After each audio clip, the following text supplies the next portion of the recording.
Listen to Stacy on the Right with Stacy Washington on Urban Family Talk. She's sharp. I mean, did you hear that? Pointed. Remember that you're not only a Christian on Sunday. And insightful. Deception and lies have been accepted as the norm from the Democrats. But most of all, she's on the right. That scripture from the Bible, it says the heart of the fool inclines to the left, just kept popping into my mind. Stacy on the Right. Now heard weekday afternoons from 2 to 4 Central on Urban Family Talk. Welcome to Stacy on the Right with your host, Stacy Washington. I'm going to put up a list here of Democratic colleagues of yours who've called for the resignation of Kristen Nielsen, the Secretary of Homeland Security, in light of what we've seen happen over these last few days. Are you going to add your name to those ranks? Do you think she should step aside? Oh, absolutely. She should step aside. You know, I have no sympathy for these people that are in this administration who, know it's wrong what they're doing on so many fronts, but they tend to not want to confront this president or even leave, but they know what they're doing is wrong. And I want to tell you, for these members of his cabinet who remain and try to defend him, they're not going to be able to go to a restaurant. They're not going to be able to stop at a gas station. They're not going to be able to shop at a department store. The people are going to turn on them. They're going to protest. They're going to absolutely harass them until they decide that they're going to tell the president, no, I can't hang with you. This is wrong. This is unconscionable. We can't keep doing this to children. Wow. Welcome to Stacy on the Right. If you're wondering what you just heard, you were just listening to Maxine Waters, who is, she's an elected official. She is one of the people who is tasked with representing voters from her district in California. And she's tasked with upholding the rules of the United States House of Representatives, including decorum and et cetera, et cetera. Now, she has the right to free speech, obviously, but I have a few problems with what she said. Yeah, I have a few problems. So welcome to the show. Happy Monday to you. Can you believe it? Monday. We're back. And we have a great show planned for you today. We have a lot of discussion about whether or not people should be required or should feel compelled to serve people in restaurants and businesses if they don't want to. And there's a stark comparison that we need to make. And so we're going to dig into it a little bit. We have encouragement today, which is Ephesians 4. A new friend shared Ephesians 4. Now, obviously, I've read Ephesians 4 before, but sometimes when a friend shares a scripture with you, it's that right time, that right moment. It's what God has for you. You wouldn't have discovered it on your own because you're too distracted, too busy, too, unplugged. And so a friend will come in and bring a scripture to you. So I want to share it with you guys because it blessed me so much over the weekend. And I also want to tell you about our guest. Today we have Richard Lim, author and national security expert. He's going to join the show. He's of the This American President podcast, but he's actually going to come on today and talk to us about The Great American Conqueror Part 2, James K. Polk. Now, if you've never heard him come on the program before, he's one of our favorite guests on the show. People always message in and say, oh my goodness, what a great guest. He's amazing, wonderful, wonderful to listen to him and the historical perspective that he offers. It's really interesting how he's able to delve into the history of our country and bring certain stories and perspectives about previous presidents right to the front and plug them into what we're experiencing today. And so while we may feel that this is a unique time, it's unprecedented, it's the first of its time, not really. We've seen these things before, even in the short history that comprises the United States of America. And he's really wonderful at that. And then, of course, we are going to talk about the continuing debrading, if you will, of the case against Donald Trump and the collusion via the fruit of the poisonous tree kind of idea that was floated last week in an op-ed that has now taken hold. And we even discussed it here on the show. Of course, there's no legal background for me to pull from, but I definitely have seen enough television and seen enough real life cases where if the prosecutor or certain members of his team are found to be biased against the defendant, it really prejudices the jury against listening to them and believing the facts that they bring forward to support their case. And so just that basic knowledge there points to a severe problem with the case against Donald Trump, whatever it might be, and also the case against Mike Flynn, General Flynn, and others in the Trump campaign who've been ensnared in the investigation. Now, a lot of the things that are going on with Manafort are part of an investigation that really commenced a decade ago or more. And so, you know, that kind of stands alone on its own. And it's unfortunate. I sincerely hope for the best for the Manafort family. But when it comes down to the president, where he was literally, there are now even questions of perhaps he was being surveilled before the surveillance was authorized. And now they're looking into that. So we'll get into that a little bit later in this first hour. And then, of course, I have some excellent topics for you. Rasmussen Reports did a really quick survey of the American populace about whose fault it is so many unaccompanied minors and accompanied minors on the border of our country. You'd be surprised to find out what Americans think about that. And then a Democratic congressman wants taxpayer-funded dorms. I want you to juxtapose that image. The taxpayers paying for dorms, like our congressmen, are college students. Juxtapose that up against Maxine Waters saying that if you're a member of the Trump administration, you should be run away from the gas station. You should be run out of the grocery store, et cetera, et cetera. So let's get back to that. Right now, okay. So first, let me just say to you, as a person who's, you know, I call myself a semi-public figure because I get recognized enough for it to kind of make me maybe like a bobblehead, you know, like for me to think I'm somebody, but not enough for me to really, you know, I'm not like some people that we interview on this show or people who are, you know, national figures who are really recognized everywhere that they go. That's not the case for me. And I came to realize on two separate occasions why that is such a huge benefit. And so I'll meet someone and they'll say, "Oh, I didn't recognize you. I'm so sorry. I know who you are." And I'm like, don't apologize for not recognizing me. It's to my benefit that people don't actually recognize me universally. And here's why. Because everyone who encounters a person who's a so-called public figure, it's almost as if when you assume a position on anything publicly, that people detach you from your family. And when they see you, you and your family do not have feelings. Not only do you not have feelings, you don't have any right to be at the Home Depot, you know, buying something, or be at the grocery store, at the gas station. You don't have the right to be at the library. You don't have the right to be anywhere because you hold a position that they don't like, and they don't care if your family's there or if your kids are there. They feel empowered to confront you. More than that, the problem that I have with this statement by Maxine Waters is that she's literally saying, for those of you who are too cowardly to confront someone individually on your own, you need to gather into a group. So basically, the mob mentality. If you see someone from the Trump administration that you don't like, call them out and then gather a mob and then yell at them, scream at them, never taking into consideration how many mentally ill people are running around this country and how likely it is that this perfect storm can exist. Just ask Steve Scalise what happened to him a year ago. He was minding his own business on a baseball mound in Alexandria, Virginia, and some Bernie bro who'd driven across the country to shoot him, to kill him, premeditated murder, showed up on the scene. And had it not been for Capitol Police, because Steve Scalise is the whip, the majority whip, they would all be dead. As it stands, because of incendiary comments made by Bernie Sanders, Steve Scalise had to go through dozens of surgery and had his entire abdomen, his entire digestive system, and a lot of his internal organs reworked and put back together again. Surgery after surgery after surgery. And we've heard that he's better. We see him walking around. We've seen him back on the baseball mound again. But we've never heard from him directly if all of his bodily functions that are centered in that area are exactly as they were before. If he is not materially the same, put back together and made completely whole and right since he was shot. Bernie Sanders runs around this country with no remorse, but his language is what led to that attack. Now, Bernie Sanders is not responsible for it. Every person who pulls the trigger or does some act of violence is responsible for their own actions.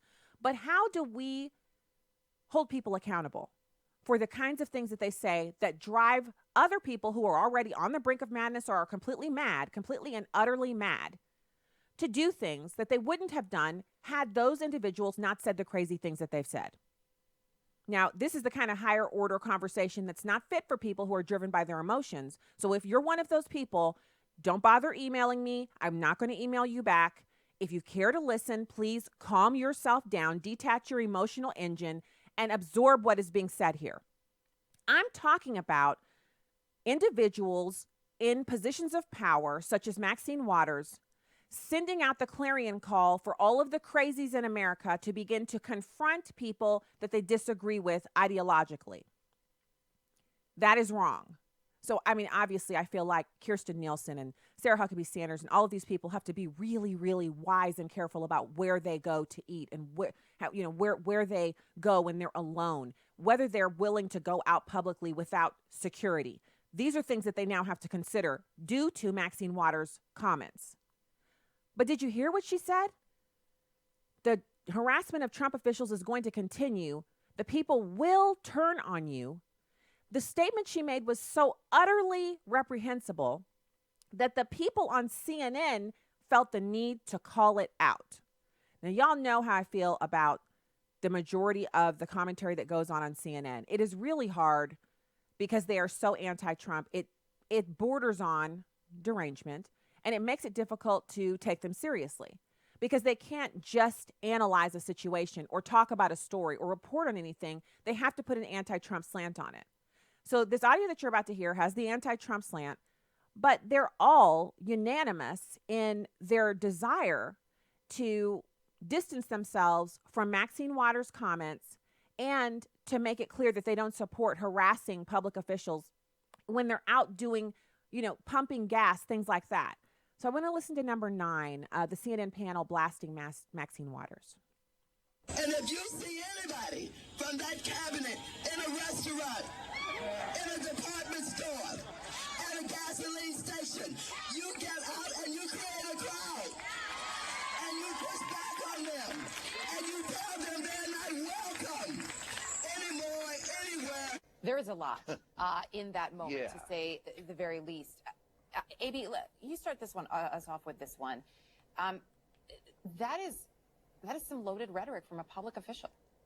Maxine Waters is poised to take over one of the most important positions in the separate and co-equal branch of government as chairman of the Financial Services Committee in the House. She is doing everything she can to prevent her own promotion.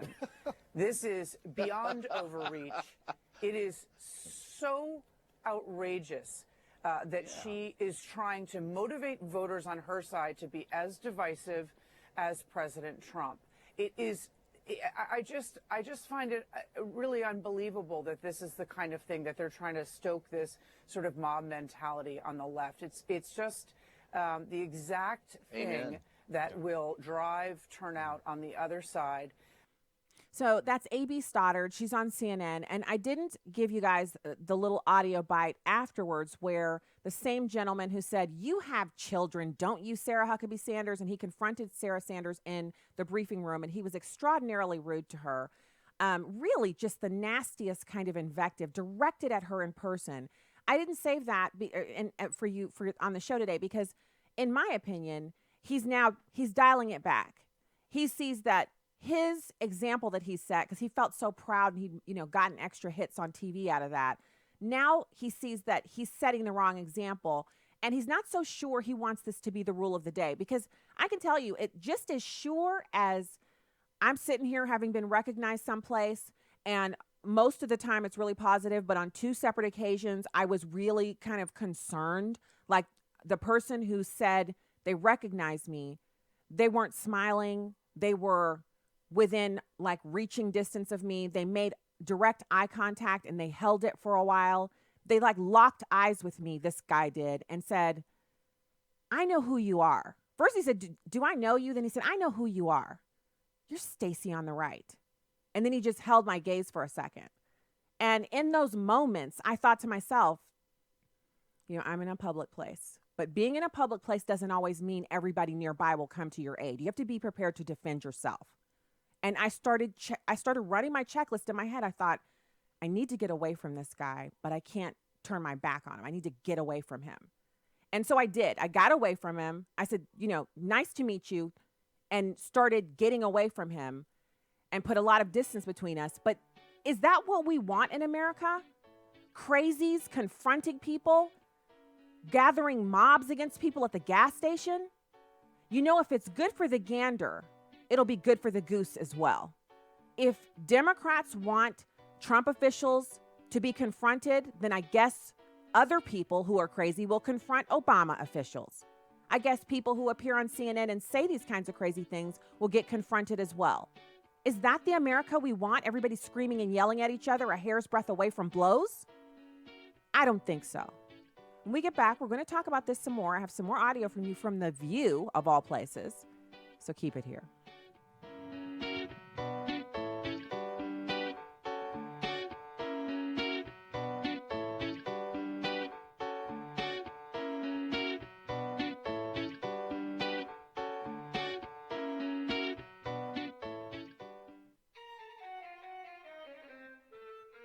One of my favorite things to do in Israel is take a boat ride on the Sea of Galilee. Tell everyone I'm Tim Wildman, president of American Family Association and American Family Radio. We'll be taking our annual tour of Israel in March of 2019, but it's time to sign up. We have a lot of folks sign up early, and last year, in fact, we filled up several months in advance. So for all the information on this trip to Israel, a bucket list trip for most people, go to the website twholyland.com. That's twholyland.com. Or for a free brochure, call us at 800-FAMILIES, 800-FAMILIES, option 5, and leave us your name and your phone number. We'll be flying direct from the States to Tel Aviv and then begin our tour in Jerusalem of Israel. We hope you can join us in 2019. Hello, this is Bishop Harry Jackson of Hope Christian Church in Beltsville, Maryland. Jesus said you would do greater works than he did.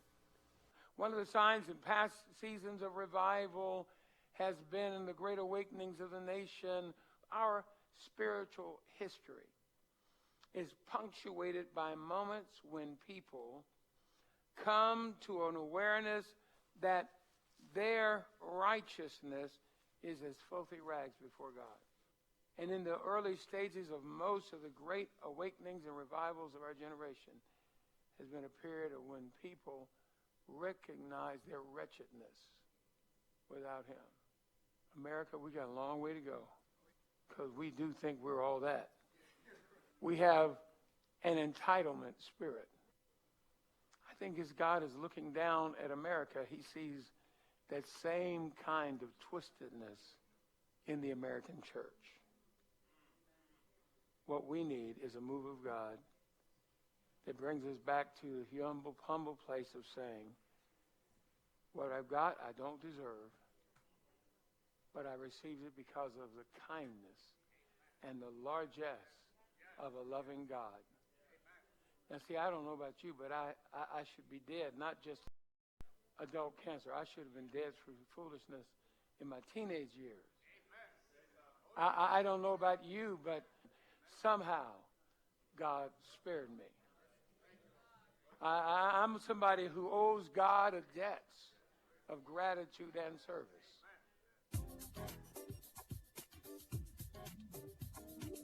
Join us this Sunday morning at 6251 Amandale Road in Beltsville or on the web at thehopeconnection.org.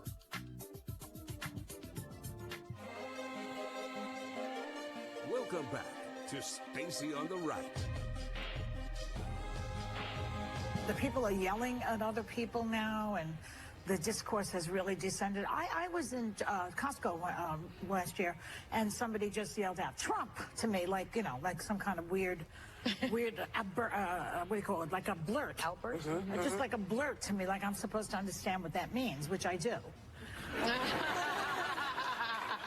And I don't like it. I don't like it. I don't want it coming at me, and I'm not doing it to them. Yeah. And a lot of these people, I don't know if you're going to get to talk about the others also. The Pam Biondi from Florida was going to a movie, ironically, to see Mr. Rogers, You Can Be My Neighbor, and she was booed out of there also. Yeah. And Nielsen, the secretary, Homeland Security, Nielsen was in a Mexican restaurant, really brilliant, and people booed her also. So, I don't really appreciate it. I mean, save your rage for the voting booth. Yeah. Everybody.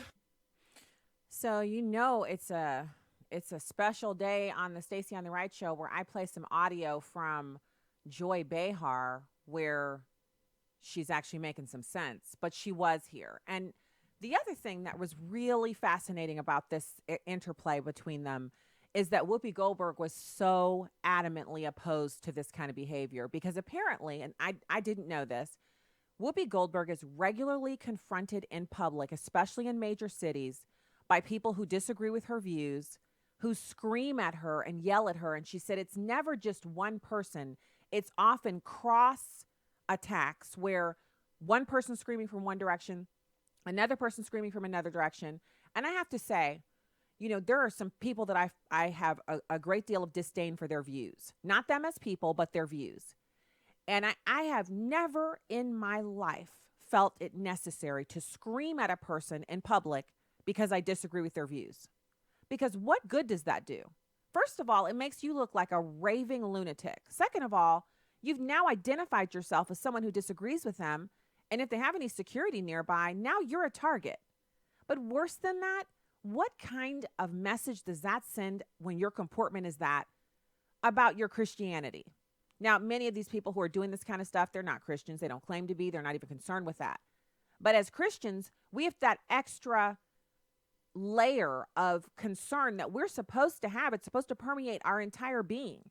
We're supposed to recognize that as abhorrent as we may find the views, that person walking has every right to be walking and maybe, headed into a store or at the Walgreens or whatever they might be doing. And you have every right to go do what you're going to do. And you don't have the right to try to get their attention and let them know you don't approve. And so, as someone who's had that happen to me in public, it doesn't change my mind. And so I know I'm not going to change any official's mind, any public figure, any Hollywood star. I'd rather tweet them so at least I have a record that I'm on the record as disagreeing with the gun control of Captain America. A guy who has an amazing career in Hollywood who spends his off hours talking about gun control, damaging his brand. I think that's absolutely, well, first of all, it's silly on his part. And second of all, that's the place for me to send him a tweet and say, what are you doing? Like, I do not appreciate your gun control stance. I'd rather watch you put on a suit and pretend to be a superhero. You're an actor. Like, stop. He has every right to say whatever he wants. I have every right to send him a tweet or two. But if I were to see him in public, if I wanted to say anything to him, it should be, wow, I really enjoyed you in Captain America. Great job on that movie. That's it. This has become the place where we see this kind of thing come to a head and become, it's dangerous. It's not just Stephen Scalise. Remember the 5 officers who were shot dead in Dallas, Texas? It took them being taken out by sniper rifle fire before the Black Lives Matter movement would agree to stop saying pigs in a blanket, fry them like bacon. What do we want? Dead cops. When do we want them? Now. All of a sudden, Black Lives Matter was full of church-going folks. Do you remember? I remember it just like it was yesterday. The day before, they were radical activists with black bandanas over their faces and fists raised high. The day after the shooting, it was a bunch of people that looked like they literally could be at my church on Sunday like moms. We're a part of Black Lives Matter, and we've never called for violence against police. Okay. 5 dead police officers says different. So this is where it goes. Who else has to get shot? Who else has to get physically accosted? There was a staffer, an elderly staffer at that, who was knocked unconscious by someone who was trying to gather a little mob together to show a congressman a little something. There's a running tab of people who've been injured because they happen to be in the way, or they happen to be someone who someone else disagreed with, and it went too far. So first off, I'm on the record, Maxine Waters should be censured by the House of Representatives for her comments. Not because she doesn't have the right to say them, but because she's an elected official and the standard is different for her. Second of all, there has to be a overall wide-scale pushback from Democrats across this country. You have to feel responsibility if you claim the mantle of being a Democrat, someone who looks out for the little people, someone who is concerned with everybody having a piece of the American dream. The American dream also consists of people moving about the country freely and unimpeded, regardless of their political beliefs, and going about their business, buying gas, shopping for food, and eating out. Now, restaurants have the right to refuse service. They can't do so based on your innate characteristics that are protected by the federal government, protected by discrimination laws. So they can't say, I won't serve you because you're black. They can say, I won't serve you because I saw you had a Trump hat on your Instagram account. They can say that. Now, it's not smart. It's not good business. And all it does is further drive us away from each other. But it is lawful. And that is why Sarah Huckabee Sanders stood up and left when the lady said, I'd like you to leave. It is a lie. Sunny Hostin was on The View in this same segment that you just heard the clip from. And she said that since it's not discrimination, there was nothing wrong with it, and she's fine with it. But what Sunny Hostin doesn't understand is it could be Sunny next. The next time Sunny Hostin is out with her children, whatever her family is comprised of, child, children, spouse, whatever, and someone says to her, you're Sunny Hostin from The View, I'd like you to leave. She'll say it's because she's black. I'd like you to leave because you oppose President Donald Trump. She'll probably say it's because she's black. But the reality is, when it starts to happen to her, she actually made the delineation that she wouldn't want to eat with. She was asked by one of the other panelists on The View is John McCain's daughter. And Meghan McCain said, well, I have friends and family who work in the Trump administration. Are you saying that you wouldn't sit down to a meal with us just because of where they work? And she said, I'm saying there's certain people I don't want to eat with. Well, what's good for the goose is good for the gander. It is absolutely lawful to tell someone, you don't look like you have good hygiene. You can't sit down at my restaurant and eat because you're offending the other customers. I don't want to serve you for almost any reason other than you're black, your country of national origin, or whether or not you're in the country legally. Beyond that, it's lawful. No shirt, no shoes, no service. That's a real thing. The question is this the America we want to live in? I don't think it is. I don't think it is. And here's the other thing I want to point out that connects to this story, because the reason why everybody's so up in arms is because they're so upset about what the Obama administration did that they didn't care about, that the Trump administration is doing, that they suddenly care because it's Trump. You see that? That's not even, come on. That is not even adult behavior. Adults can differentiate between the same activities happening under different leadership and acknowledge that it was either wrong all the way through or they really didn't care all the way through. But don't expect the rest of us to observe you doing that and buy it. It stinks. We're not going to buy it. So you've got Jay Johnson. Does that name sound familiar to you? He was in the Obama administration for 3 years. And he admits in this audio clip that they had to detain illegal alien children. They had to. And they did so. And it was ugly then. And it's ugly now. It's number 4. Let's look, because you mentioned it, at how the Obama administration and you as Secretary of Homeland Security handled this back in 2014, when there was also a spike in children, most of them unaccompanied, coming across the border. You started jailing entire families. In some cases, not a lot, but in some, you separated children from their parents. And these pictures that we're putting up from 2014 show pictures of unaccompanied minors in effect, jail situations. As you look back on that, did you handle it so well? Well, Chris, without a doubt, the images and the reality from 2014, just like 2018, are not pretty. And so we expanded family detention. We had then 34,000 beds for family detention, only 95 of 34,000 equipped to deal with families. So we expanded it. I freely admit it was controversial. We believed it was necessary at the time. I still believe it is necessary to maintain a certain capability for families. We can't have catch and release.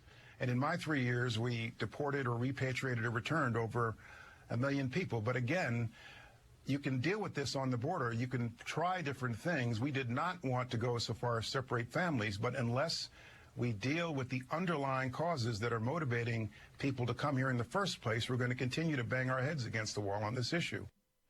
And this is where the rubber meets the road. This is not audio from him from 10 years ago. He's on with Chris Wallace over the weekend, and he's a Democrat, and he's telling the truth about immigration.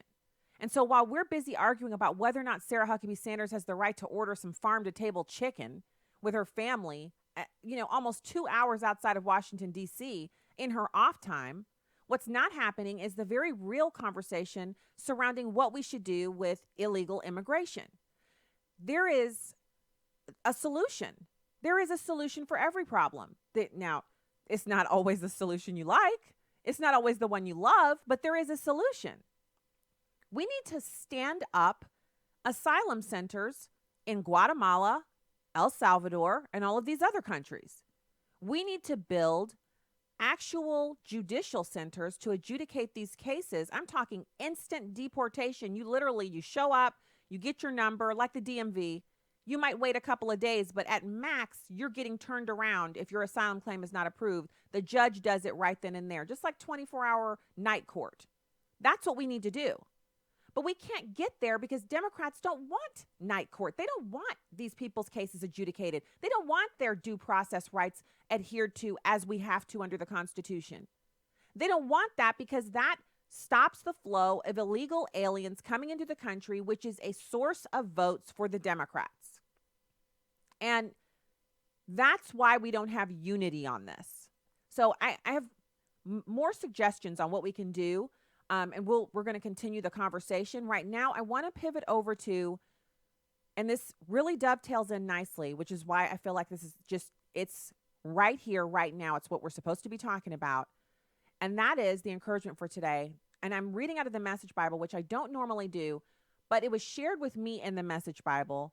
And I feel like this is what I'm supposed to be giving you right now in this moment, because we need this. This is what we need to be marinating in order to navigate our way forward. I just want to, before I get into this, I'll just say this.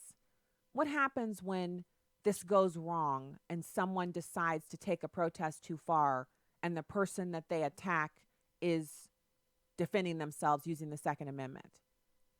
What happens then? We're not thinking this thing through. So here's what the Bible says about being mature. This is Ephesians 4. First, we'll do 1 through 3. In light of all of this, here's what I want you to do. While I'm locked up here, a prisoner for the master, I want you to go out there and walk, better yet run, on the road God called you to travel.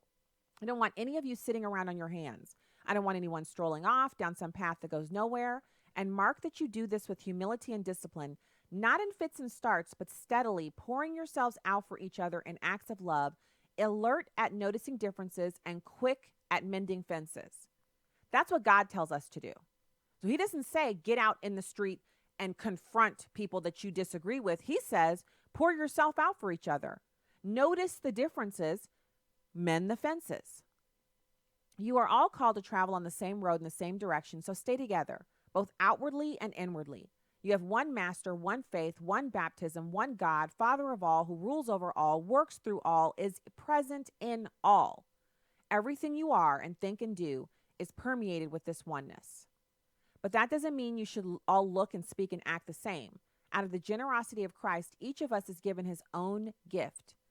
The text for this is, he climbed the high mountain, he captured the enemy, seized the reward, handed it all out in gifts to the people. Is it not true that the one who climbed up also climbed down to the valley of earth? And the one, and they're referring to Christ, who climbed down is the one who climbed back up to the highest heaven. He handed out gifts above and below, filled heaven with his gifts, filled earth with his gifts. He handed out gifts of apostle, prophet, evangelist, pastor, teacher to train Christ's followers in skilled servant work, working within Christ's body, the church, until we are all moving rhythmically and easily with each other, efficient and graceful in response to God's Son, fully mature adults, fully developed within and without, fully alive like Christ. We are not called to confront people that we disagree with and gather mobs together. We are called to maturely notice our differences and pour ourselves out for one another and to be permeated with oneness. Now, this is within the body of Christ. It's hard to achieve oneness with someone who's not a Christian and is not operating with this knowledge. But it is still our duty to spread a message of peace and unity and to be one with one another. The opposite of that is tossing people with their kids and their husbands out of restaurants because they work for someone you don't like. The opposite of that is buying into the media narrative about what's going on at the border. You're being lied to. Don't allow that. God calls us to be wise and to seek wise counsel and to be full of the knowledge of Christ, which also means we have to be informed with the truth about what goes on here or where we are, where we currently dwell. So we're going to talk more when we get back. I'm going to have some audio from Representative John Ratcliffe about the poisonous tree and Peter Strzok and Lisa Page and Mueller and so much more. Call lines are open at 866-963-2037. Be right back.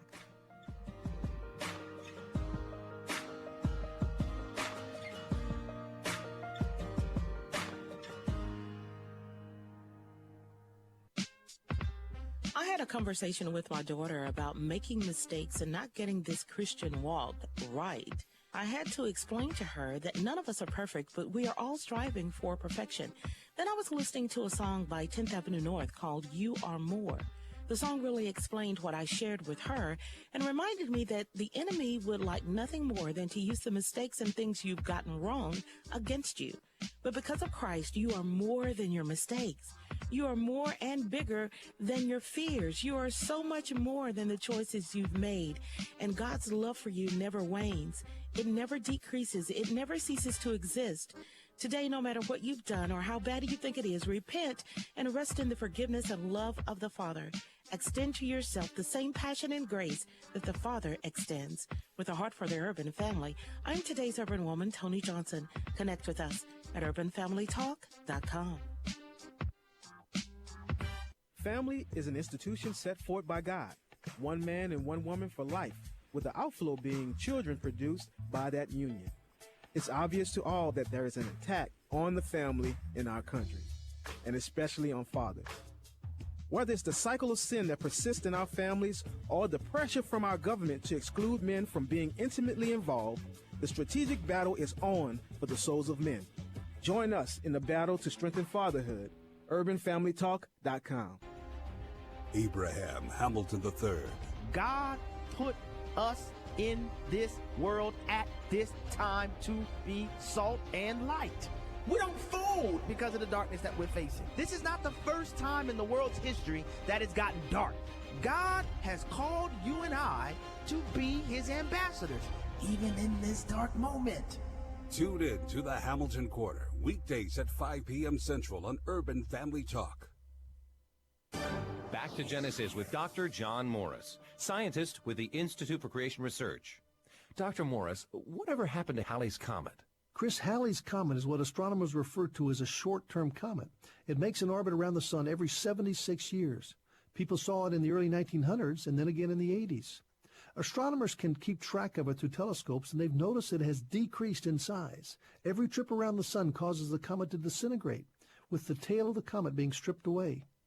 Halley's Comet can't make very many trips around the sun without being totally destroyed. Thus, it couldn't be millions and millions of years old. It's a short-period comet. But there are a lot of short-period comets in the solar system. The solar system can't be billions of years old with all these youthful features in it. Chris, everything fits the recent creation idea that we're taught when we go back to Genesis. For more information, you can find us on the web at www.icr.org.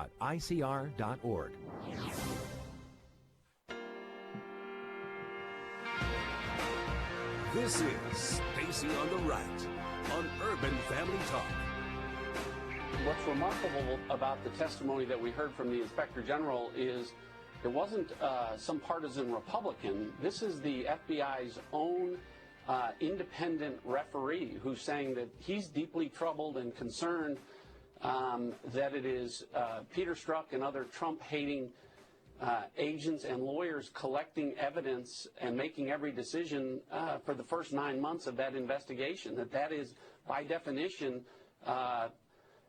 prejudicial to the fair and impartial administration of justice. And as that Wall Street Journal article talks about, it raises the legitimate legal question of fruit of the poisonous tree, that if your foundational evidence is so corrupted and tainted by how it's been collected, if it violates due process through bias and prejudice, then everything that comes after that, every search warrant that's obtained, every confession that's obtained, even every plea agreement that's entered into is likewise tainted or poisoned.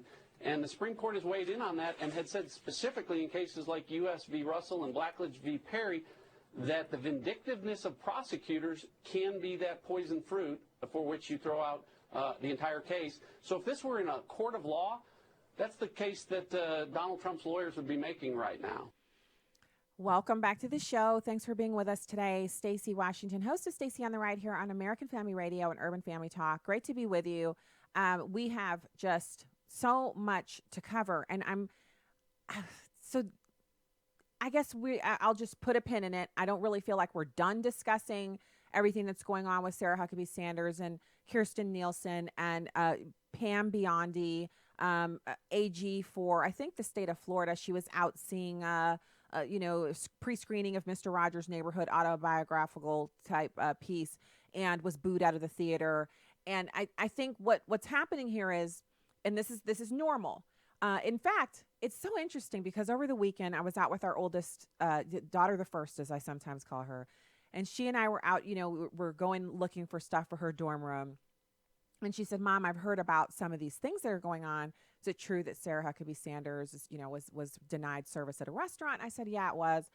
And we were talking. Just, she's aware of the news. She's seen the stories, and she said to me, she was like, "Mom, it's interesting because, I don't think that it would be the same kind of news reports. Like, people wouldn't be supporting this if it was a Democrat who was a woman who was booed out of a restaurant or booed out of this place or that." And I said, "Yeah, but they're not thinking, they're in their emotions." And she turned to me, just glanced over and then looked back out of the front seat and said, "Well, when our emotions are engaged, our brains are not able to fully access our logical center." So you can't be logical when your emotions are engaged. And I don't mean, you feel positively towards the person who's talking or you feel negatively towards them and so you cannot think logically. I mean, if you're completely overcome by your emotions, the outrage of children being separated from their parents, you don't care anything about Americans whose kids have been killed by illegal immigrants and they are permanently separated from their kids. At least with these people who are here in the country illegally applying for asylum, they're going to get their kids back. What do you do if you're an angel mom and your kid's been killed by an illegal immigrant? You're not getting your kid back. There's no government agency that can be petitioned or bullied into bringing your child back to life. But again, like she said so eloquently, once you engage those emotions and you get in your feelings, you cannot think logically. And that is why the double standard exists. And there's something else that we have to go ahead and lay out there, which I'm like 50-50 on whether or not I should say it, but here goes. Every time a Trump official, especially the women, gets booed out of a restaurant or kicked out of a restaurant or surrounded by a mob of people, it's one thing for you to say, "I have something I want to tell you. You're an elected official, or you work in the Trump administration. My taxes pay your salary. I don't agree with what you're doing at the border," one-on-one. And then Secretary Nielsen says, "Thank you for your comment. I appreciate your feelings on this issue, and I will take what you've said to heart."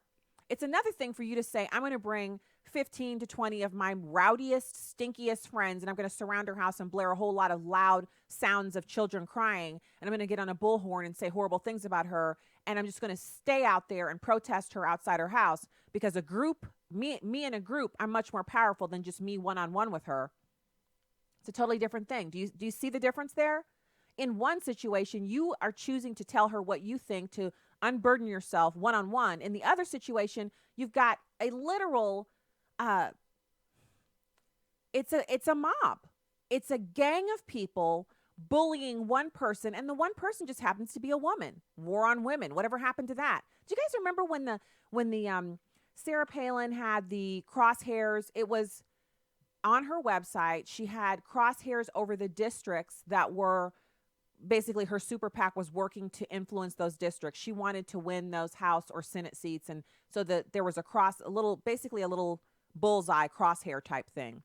And the graphic was over the different state or district or what have you. And it was a little map on her website. And some liberal found it and said that Sarah Huckabee Sanders was putting a bullseye for people to shoot at these individual candidates, and that she wanted them to die.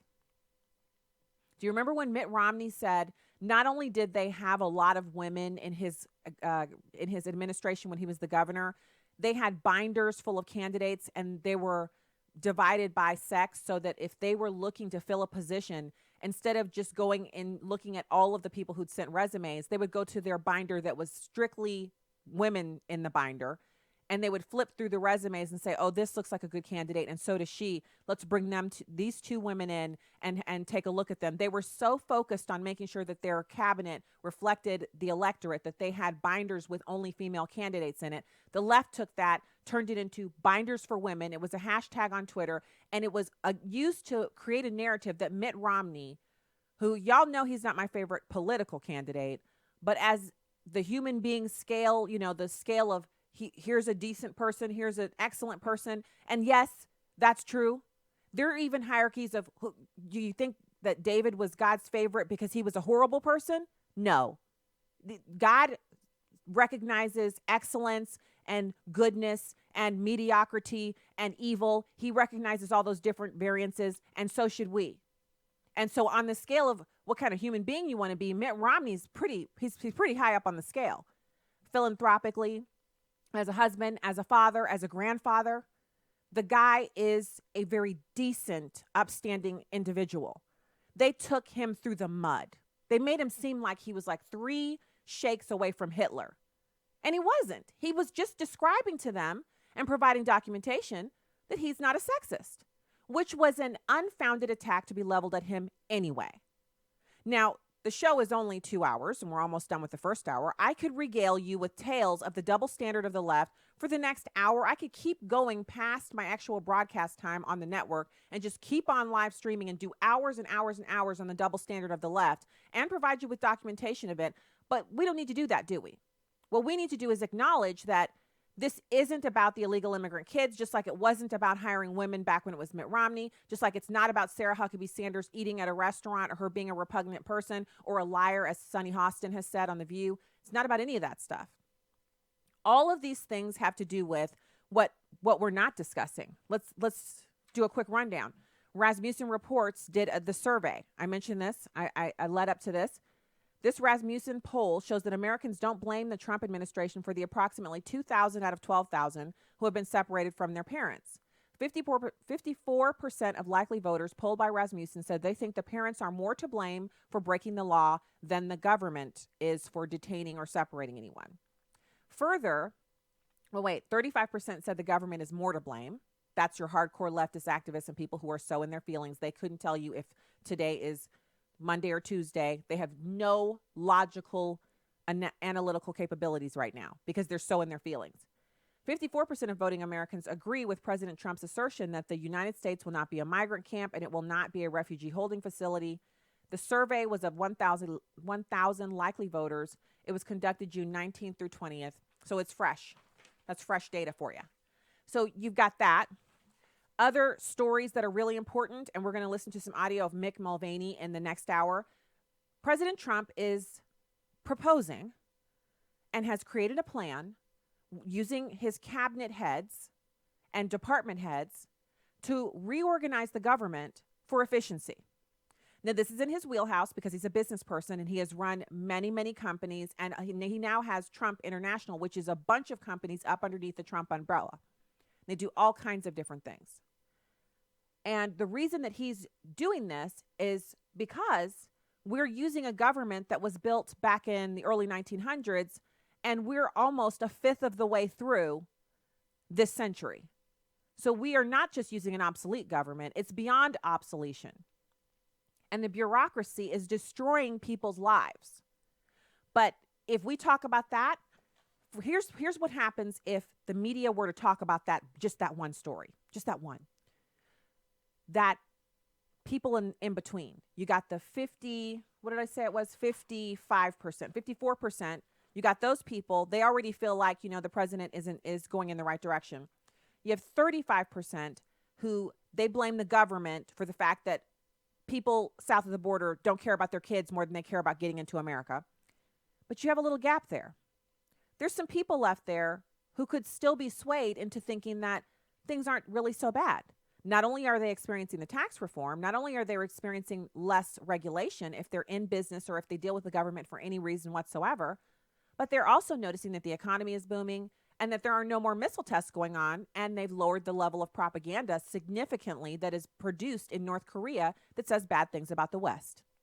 So if you take a few things and you're just looking at, hey, the lay of the land is not so bad under Donald Trump, whether you like him or not, or just an honest assessment says he's not doing so bad of a job.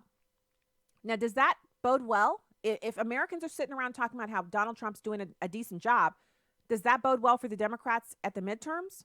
No. If Americans are sitting around actually thinking about, wow, you know what, that's an interesting point. And I know this is how it happens, because when I consume the news, I don't sit there and say, okay, as a radio host, what does this mean? I just consume the news and I formulate my opinions on it. And I do a little bit of research to see, am I even close on this? And then there it is. And so the first thing I thought when I heard that the president had put out, I got the embargoed version of the plan in my email box from the White House. I skimmed through it and I was like, wow, I didn't realize a lot of these agencies have not been updated or revamped at all since they were stood up. It's like really interesting that they haven't had process improvement. They haven't had any, think about all the different things. If you've worked anywhere, at some point you had a reorganization or you had someone new come in who was in charge who said, I've noticed some inefficiencies, and so we're no longer going to do this, or that, or you will no longer travel at this frequency, or you will no longer be able to use that credit card. We're going to institute a new credit card. Just think about how many times some kind of change has been made at your work. And for the government, there's really been none of that. Just people coming in and going out, people working for their entire life, 40, 50, 60 years, retiring, bringing down big bank on their retirement accounts, and not really changing much in the way that the government operates. Yet we have now the ability to have all of the information a person would consume in their entire life. We now have on a phone that we can touch and see and feel and use 24 hours a day, and we consume more information in one day than a person in the 1800s would consume in their entire life. That is the difference between our old government, which we're currently operating under, and the government that Donald Trump is looking to streamline and make more efficient. So it just in that, 3-4 minutes that I've been discussing that, think about the kind of conversations that could be had around the dinner tables of America, the boardrooms of America, the kinds of discussions that people would be having. Yeah, whenever I deal with this agency for the government, it's kind of crazy. It never really works out. And so that's why we don't do X with our business. That's why we haven't taken that next step with this product, because it means we have to deal with 6 more government agencies than the one we have now. And in order to do that, we need to be much more profitable, because I need to be able to hire on 2 people to deal with the agencies, the regulations that have to do with just launching this new advancement on this product. That's the kind of stuff that gets people thinking about what they want to see from their government. It might get them engaged. It might get them communicating with their government. It might get people thinking about something else besides immigration. It might get people thinking about something else besides they hate Donald Trump, or they hate Melania Trump, or they want Barron Trump kidnapped and put into a cage with a pedophile. But people who think like that are never going to be the ones sitting around, a boardroom table making those kinds of really, kind of higher order decision making, analysis, functions, comparisons, seeking out opinions. Or maybe they do. Because you guys remember the story from like a year ago where this attorney sent me this threatening email, and he sent it from his work account. And I called over there and asked for official comment from their organization, and he got in a room with a bunch of HR people and sent me an apology. Not because he was sorry, but because he was about to lose his job, because he sent the email from his work account instead of his private account. It was an accident. So yeah, I guess those kind of people do work in really high places, but so what? They've got to have us talking immigration and the devil, everybody in the Trump administration is the devil. Because if we're talking about that, we're not talking about the good news and the good things that the Trump administration is doing. We'll be back with Hour 2 after this. Keep it here.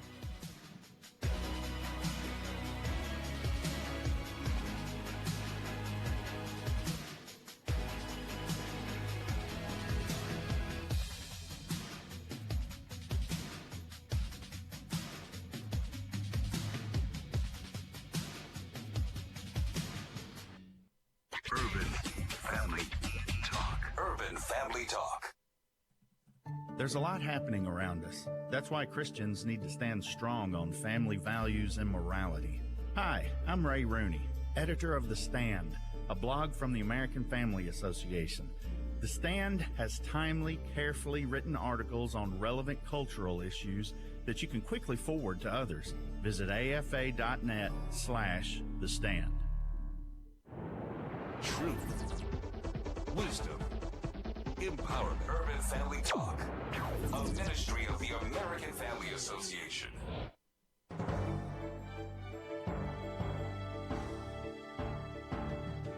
American Family News, I'm Rusty Pugh. Another lawsuit targets a school doctor over alleged sexual abuse. Jeff Manasso reports. The University of Southern California is facing a growing number of lawsuits over allegations that a former campus gynecologist sexually abused patients for almost 30 years. At least 200 former students have joined suits against USC, including Daniela Mohazab. This incident has resulted in my being less trusting. USC has let me down. The LAPD has opened a criminal investigation into Dr. George Tyndall, who resigned last year and who denies any wrongdoing. The school's president has also resigned over the scandal. Jeff Manasso, Fox News. Republicans in South Carolina will pick a nominee for governor tomorrow based on which one is more Trumpish. The one is getting the president to campaign for him today. More from Eben Brown. President Trump travels to Columbia, South Carolina today to campaign for the state's governor, Henry McMaster, who is facing a GOP primary runoff challenge tomorrow. McMaster had been serving as South Carolina's lieutenant governor when the president picked then-Governor Nikki Haley to be the UN ambassador. But McMaster couldn't secure enough votes in the Republican primary earlier this month, despite a presidential endorsement. His challenger is a businessman named John Warren, who contends he is more Trump-like, being an outsider and wanting to take on supposed state-level mismanagement. Eben Brown, Fox News. There's been a disaster declaration in Iowa following Friday's freight train derailment. Jeff Manasso has the latest. Crews spent the weekend containing an oil spill and building a temporary road in Lyon County, Iowa, to move equipment to the crash site and prepare for the cleanup of 230,000 gallons of crude oil that officials say spilled into the swollen Little Rock River following Friday's derailment of 32 oil tanker cars, and now a disaster declaration. The amount of coordination is unbelievable, but I think there are about 150 people on ground, and they're trying to get it cleaned up as quickly as they can. That's their goal. Iowa Governor Kim Reynolds, no word yet on what caused Friday's derailment. Jeff Manasso, Fox News. The Trump administration is working on the details of denuclearization agreement with North Korea. Rachel Sutherland has more. The U.S. will present North Korea with a list of requests in an attempt to gauge the nation's willingness to follow through on its promise to give up nuclear weapons. Reuters reports the presentation will include a specific timeline that summarizes the United States' concept of what the implementation of the summit agreement looks like. The Trump administration has said sanctions will remain in place until complete denuclearization of the Korean peninsula is achieved. Charles Krauthammer passed away last week. He was a throwback to loftier days in Washington and an intellectual anchor for the conservative movement. To hear his colleagues and friends talk about it, everyone Charles Krauthammer met was treated with respect and kindness. Gary Bauer of American Values had the pleasure on several occasions. I was always struck about what a decent man he was, what a gentleman he was. Even when he disagreed with you, he did it in a way that at this point is becoming very rare. And there were significant things Bauer disagreed with Krauthammer about. The columnist was no social conservative, but often advocated for those positions. With abortion, for example, being a lapsed Jew by his own admission, he had little spiritual guidance on the topic. He therefore felt unable to make the scientific determination of when life began and was open to abortion in some cases. He thought, however, that Roe v. Wade should be overturned because it was such a horrendously crafted decision and thought it should be determined at the state level. Political observer Bob Vanderplot says you could never take for granted where he would land on an issue. You never really could just say, this is where Charles is going to be. He made you think and defend why you thought the way you thought. And that's what Bauer says will be remembered and missed most about Charles Krauthammer. If there's ever a Mount Rushmore of intellectual heavyweights in the conservative movement, I have absolutely no doubt that Charles Krauthammer would be one of the first faces that would be carved into the stone. Charles Krauthammer was 68. I'm Steve Jordan. For American Family News, I'm Rusty Pugh.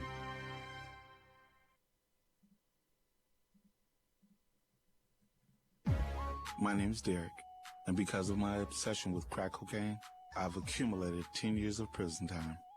Will Teen Challenge show me how to live drug-free and get my life back on track again? If you know an adult or teenager who's struggling with a chemical addiction, Teen Challenge can help. Call us today at 417-581-2181 or reach us online at teenchallengeusa.com. This is Urban Family Talk.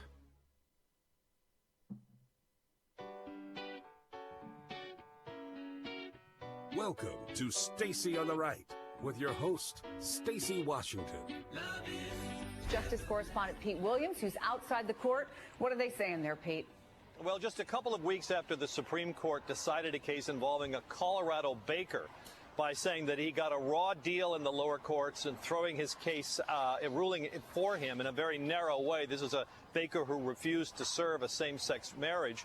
Today, the Supreme Court threw out a lower court ruling against a Washington state florist who refused to provide flowers for a same-sex wedding, saying that it would violate her religious principles and interfere with her relationship with Jesus Christ. Now, what the court did is vacate the lower court ruling, or toss out the lower court ruling against her, and send the case back with instructions to the Washington state courts to derive lessons from the court's ruling in the Colorado baker case, to which I think many people would say, good luck with that, because when the Supreme Court ruled in the Colorado baker case, it sort of dodged the question of how to balance these competing interests of, on the one hand, gay rights, and on the other hand, religious freedom.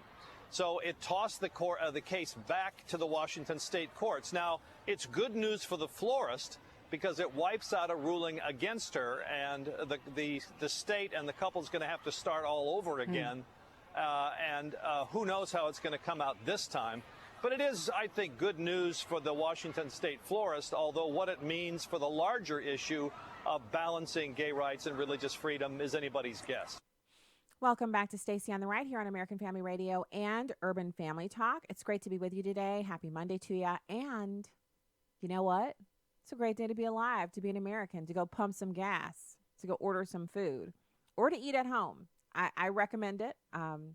Not that we shouldn't be able to go out and enjoy a meal at a restaurant, but sometimes it's just best to cook something at home. Throw something in the crock pot, and when you come home from work, it's all ready to go, and it's healthy and less fat, less sodium, and you enjoy the good ambiance of the dwelling place that the Lord has given to you, and that could be a good place as well. There may be, kind of interesting times ahead for us where we need to be a little more cognizant of where we're eating, as this thing goes forward. I'm hoping it'll get better, but if it gets worse before it gets better, we have to make wise choices. So I want people to kind of keep that in the forefront of their mind. Also, I want to clarify, I said some very complimentary things about Mitt Romney. I'm talking about his personal life, his family, with his wife and his children and his grandchildren. Politically speaking, he's having trouble getting the nomination so that he can go in the Senate in Utah, because he stated that his goal for going in there to the U.S. Senate for the state of Utah is that he wants to oppose President Trump. I can't agree with that. I really feel like it's a misplaced ambition for him.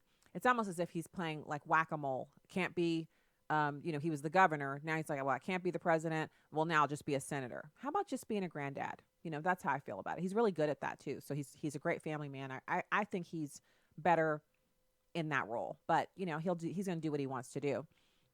So you're just listening to this. This is another interesting Supreme Court decision. You remember when the decision for Masterpiece Cake Shop came down, we had a number of people come on the show and kind of give us some analysis. I shared with you what I was able to glean, and it really was kind of a hollow victory, because they used the bias that was exhibited from this Human Rights Commission in Oregon. The bias was so strong and obvious that they basically threw the case to Mr. Phillips based upon that bias, that he was treated improperly by his government. His right to practice his religion freely was infringed upon by the government, the state government, and therefore the ruling was improper. They didn't really come down on one side or the other about the religious freedom aspects of the case. And so this is still going to have to be decided, because people who said at one point, remember, we were all told this love is love, and all we want to do is be able to love. Well, then it was, we want to be able to love in public. Well, then it was, we want to be able to love and marry like everybody else. Well, now they have a Supreme Court ruling giving them the right to marry. And now it's, we want to be able to compel people to serve us. See how it's not just a slippery slope. It's a slide out in the hot, hot sun made of aluminum, and it's coated with mayonnaise, and you're being forced to go down it at top speed.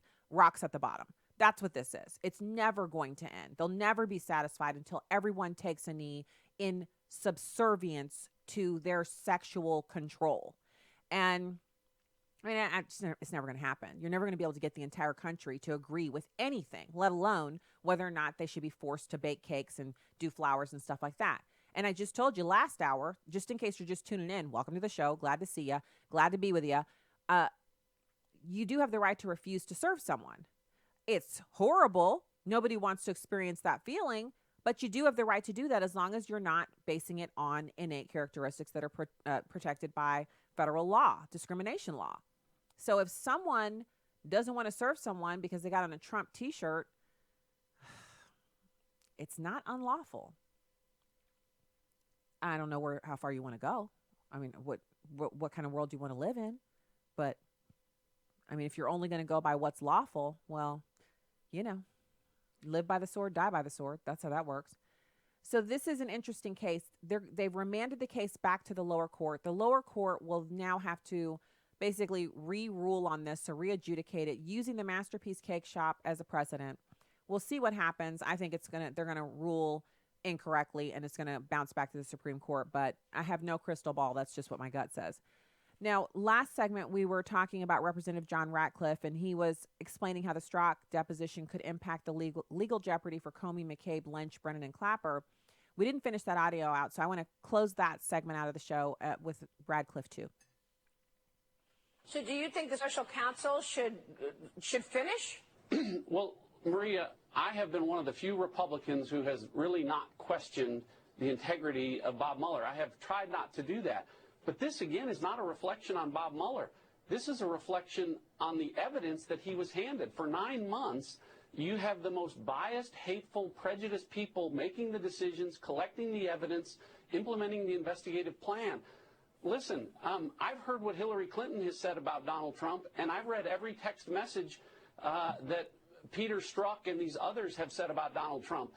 I think if Hillary Clinton had been in charge of the Trump-Russia investigation, the level of bias and prejudice wouldn't have been any higher. So those are things that Bob Mueller ultimately is going to have to persuade the American people. Maybe he's a lot better lawyer than I am, but I was never able to stand in front of a jury and explain away, the person in charge here hated the defendant, was biased and prejudiced against him, but none of that impacted the actions that he took in collecting the information. So that's pretty tough. That's pretty tough to do. So it is pretty tough to do, and the case is tainted. But the rub here is that this is a special counsel investigation. There is there's no judge per se. The formatting is much different because of where it's emanating from and the reason that it was impaneled. But if you take it to its logical conclusion, you could say that the entirety of it, including the appointment of the special counsel, once you look at what they've said about Jim Comey and his bias and the others and Jim Comey's insubordinate behavior, you get to a place where you're kind of like, how can we even go any further with it? Because all of it is poisoned by the bias and the improper motives and wrong actions that were taken that predicated the special counsel appointment. Another thing Democrats don't want to discuss, they'd rather discuss the border. Come on, I'll just do this all day, right? So I want to talk to you about how to pray about this. And then we're going to get into the taxpayer-funded dorms and the racial differences in police shootings. I got a ton of stuff for you today, every topic. So what we can do when we see something like this going on, what's happening all over the country, is we can pray about it. Now, there are people have actually said this to me. Well, praying is just that's like doing nothing. You only say that if you've never had your prayers answered, or you don't recognize answered prayer. If you've prayed something and had your prayers answered, then you know that prayer works. And not only does it work, it moves God for us. So it moves the hand of God for us. And what we're looking for here is justice. I don't know anybody who supports strong borders and the wall who is a Trump supporter who also thinks that it's a good thing that we have 12,000 children down there who are being the bulk of them, 10 plus thousand are unaccompanied. And the other 2,000 are some of them tiny little nursing babies, and they're not with their parents because the parents have broken the law. I don't know anybody who thinks that's good. I don't know anybody who wants to see this continue. What people want is to see the magnet that draws people to our southern border eliminated so that these children don't have to experience these hardships. That's what people want to see. How can we get there? Obviously, we're relying on government, which is our tool to do it, but we have to pray about it as Christians. We're called to pray. We're called to be the hands and feet of Jesus to move these situations, and prayer is the answer. It might feel like you're doing nothing, but that's the beauty of prayer. You don't have to be in a certain mood for your prayers to be answered. You don't have to feel a certain way or pray a certain way or make a certain noise or be loud or be super soft. You don't have to have, there are no parameters around prayer. It can be silent. It can be loud. It can be full of tears. It can be full of joy. It can be the most bland thing you've ever experienced, but it's still operational. It's functional, and it goes to the Father. So I'm back in Ephesians 4, and I want to give you a sample of how we can pray about this. And this is not your 30 minutes, you're on your knees, you're sweating, you have to take time out of your day that you're busy, you don't have 30 minutes. That's not what this is. This is a minute or less.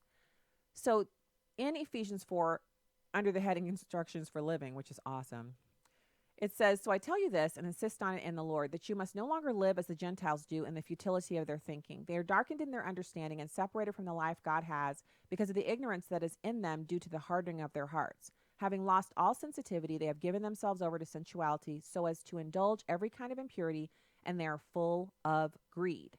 That, however, is not the way of life that you learned. When you heard about Christ, you were taught in him according to the truth that is in Jesus. You were taught with regard to your former way of life to put off your old self, which is being corrupted by its deceitful desires, to be made new in the attitude of your minds, and to put on the new self, created to be like God in true righteousness and holiness." You can stop right there.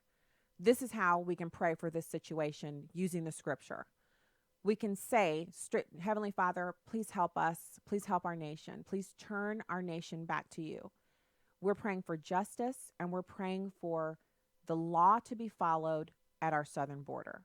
We're praying for solutions to the problem that's presented there, and we're praying for the safety and well-being of every person who is currently being detained, from adult all the way down to the tiniest baby. We're asking you for us to regain our sensitivity as a nation, that we would not be taken over by sensuality, that we would not be greedy, but instead we would be generous, and that in you we would live in accordance with the truth, and we would be taught and learn that we are to put away our old self and to live and walk in our new selves, created to be like God, righteous and holy. We pray this in the name of Jesus. Amen. And that's it.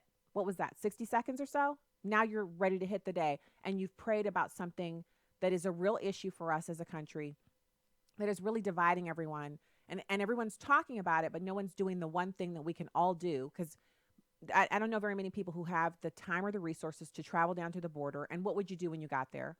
I don't know very many people who have the time or the resources to, invite 5 or 6 people into their home from the border. I mean, the reality is we're all living and making our way ourselves.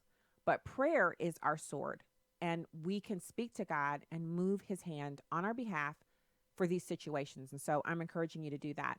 And any piece of scripture, you can take it, and after you've read through it, just go to the Father and read that scripture back to him.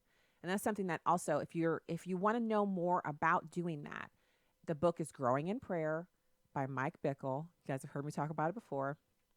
If you want to know how to do this like a master, like a boss, read that book. There's a chapter in there. There's more than one chapter in there about reading the scripture and getting from just reading scripture to kind of, it goes into you.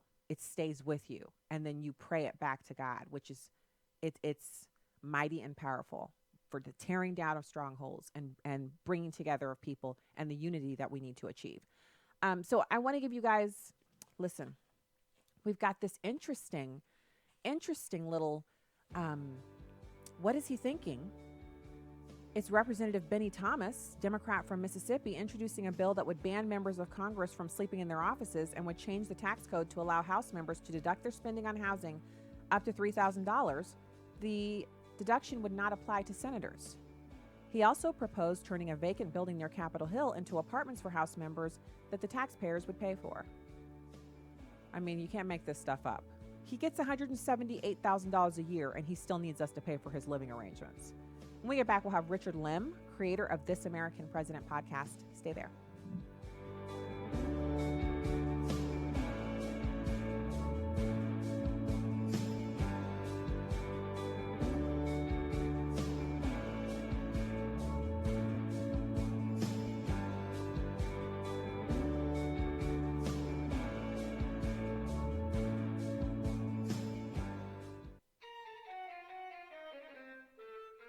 Hello, everyone. I'm Tim Wildman, president of American Family Association and American Family Radio. You know, we only go to the Holy Land once a year, and that's in March. Last year, we filled up several months in advance. So if you want to go in March of 2019, it's time to look at the details.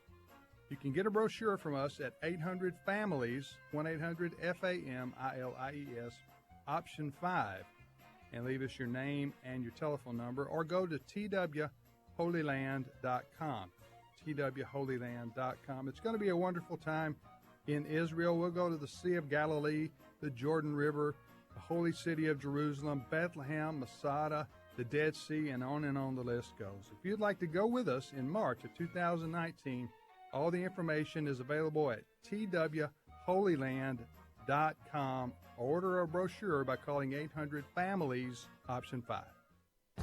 This is Viewpoints with Kirby Anderson. This summer, we will certainly hear that the warmer temperatures demonstrate that we are headed for a climate doomsday. That is why Vijay Jairaj wrote an article with the provocative title, Why Climate Doomsday Won't Happen This Summer. I suppose his predictions could be as accurate as any of the others we've heard. He has 4 points. First, the world just experienced one of its coldest recorded winters in history. Cities like New York registered record snowfall. Many cities in the U.S. and Canada broke 80-year record lows, and even the U.K. experienced snowy conditions well into spring. He is quick to acknowledge that a cold winter doesn't guarantee a mild summer, but he believes that we might at least remind ourselves that global temperatures have not been increasing in the way we've been warned in the media. Second, global average temperature is rising, but it isn't even as close to the rate claimed by climate alarmists. At the very least, it would suggest that the climate computer models are missing key data and information. If the models don't model reality, something must be off.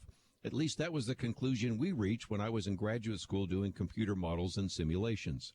Third, carbon dioxide emissions are not the primary driver of global temperatures. The last 2 decades constituted the highest increase in carbon dioxide, yet the rate of global temperatures was lower than in previous decades. And finally, the Arctic and Antarctic ice masses are stable. Alarmists talk about the Arctic melting because the Antarctic ice mass is increasing. In fact, even the Arctic mass is stable, and it's worth mentioning that the polar bear populations are stable. These are just a few facts to remember the next time you hear someone in the media predicting an imminent climate doomsday. I'm Kirby Anderson, and that's my point of view. Take Kirby and the Point of View team with you on the go with the Point of View app. Search for Point of View Radio at the Apple or Google Play stores. Welcome back to Stacy on the Right on Urban Family Talk. Welcome back to the show at Stacy on the Right on Twitter and Instagram. If you go to Instagram, you'll see that I have tried my hand at a garden again. I'm not so bad with the plants. Like I can do potted plants. I have a huge amount of plants in pots in our garden, but I also have a new area that we tore a wall down. I told you guys about it. And behind it was a couple of landscaped areas that we've since cleaned out and put some plants in. And the deer have been eating my plants. So I've been spraying the Bobex. And then while we were out getting some dirt, at the Walmart, they had some huge green bell pepper plants and tomato plants. So I bought one of each, and I've already eaten a bell pepper off of one of the plants, and it was amazing. And then I have a picture up on my Instagram of the tomato plant. The tomatoes are still green, but they're growing. The last time I tried a tomato plant, I got one tomato off of it. I don't know what I did wrong, but it only gave me one tomato. And it was so disappointing that I didn't try for a while. So I'm back in the game. So you guys can check it out on the Instagram at Stacy on the Right. So now it's my pleasure to welcome frequent guest in the program and fan favorite. Oh my goodness. People love it when we have our next guest on. It's Richard Lim, creator of This American President podcast, former White House presidential political appointee from the Bush administration, and an author and national security commentator. Richard, thank you for joining in today. Thank you. It's good to be here. You said fan favorite, so I feel the pressure. Well, no pressure. Most people it doesn't matter what subject you're covering. The stories, you have a way of bringing the past, stuff we didn't know, all the way right here, right now, and you pin it to what we're going through. And it's like, but every time I interview you, I'm like, I leave the conversation thinking, and I thought this was new. Well, thank you. It's an honor to be on your show. And, we just released an episode on James Polk. It was a 2-part episode. And it's fascinating because it deals with a time in American history when Americans were illegally breaking into Mexican territory. I'm telling you, I knew you were going to do this. So tell us about this time when Mexico was the goal instead of vice versa. Right. Well, there was a long time when American history was taught in a certain way where American pride was encouraged. At the same time, there were good and bad things to that. Obviously, sometimes the bad things were definitely papered over. And it's been a good thing that we try to study American history more balanced. But unfortunately, sometimes they take it too far and basically make America the villain all the time. And obviously, when you study these things, it's way more complicated. When Mexico became independent in the 1820s, there were things that it did that got it in a lot of trouble. And that's a big reason why the Mexican-American War started. Nowadays, historians make it look like it was this American imperialistic move. And quite frankly, a lot of people in Mexico learned that that's the history of it. America was just this imperialist country. But people don't realize that a lot of times when Americans traveled to Mexico in that time, they were harassed, they were kidnapped, they were imprisoned unlawfully, or even killed. And the United States tried to arbitrate that and have restitution, but Mexico was not negotiating in good faith. And eventually a war broke out, and that was under President James Polk. And if I could just say about James Polk, he's a one-term president. Most Americans don't know anything about him. But he promised 4 things that he was going to do, and he accomplished all 4 of them and stepped down after just one term. So if you want to talk about a politician that delivered, James Polk is one of them. Now, what did he promise to do, the 4 things? What were they? So the first thing he promised to do was acquire California. The second thing he promised to do was to settle the Oregon Territory, which was split between America and Britain. The third thing was to lower tariffs. The world was becoming more free trade.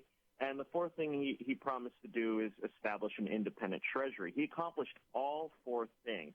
And the Mexican-American War is fascinating because it's the war that brought open the slavery issue, which then led to the Civil War just about a dozen years later. So really, obviously there are good and bad things that resulted from the Mexican-American War, but you can't deny the importance that it has for our country's history. Say Polk doesn't, wage the Mexican-American War.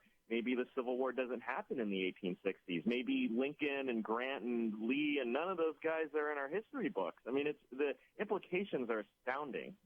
You're right, because I think the Mexican-American War is one that obviously I've heard of it before. I'm sure I studied it in school, but it was kind of like, a paragraph. You remember the history books back in high school and in middle school. They would cover an entire topic in a paragraph. It wouldn't even be the whole half of a column of one page. It would be the Mexican-American War. It started this time, it ended at this time, so many lives were lost, it was fought over this, and then you go to the next paragraph and they're Right. on something else.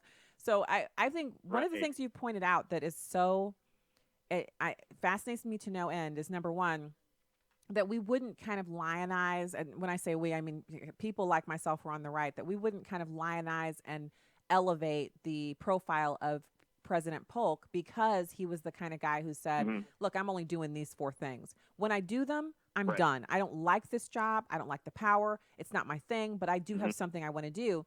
We need to lionize that because we need more people to have that kind of attitude towards government. Absolutely. You know, Polk was known for being, most people don't remember Polk because he wasn't charismatic. He was really a workhorse. He came into office, the youngest man ever elected. He was 49 years old.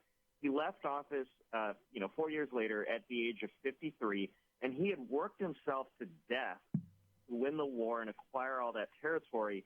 And he died just 3 months after he left office at 53. I mean, he really sacrificed himself for the country. But, you know, one thing I want to emphasize, too, is that, you know, they portray Mexico as this victim. But as I mentioned before, there were all these claims of, you know, because U.S. citizens were getting abused and killed.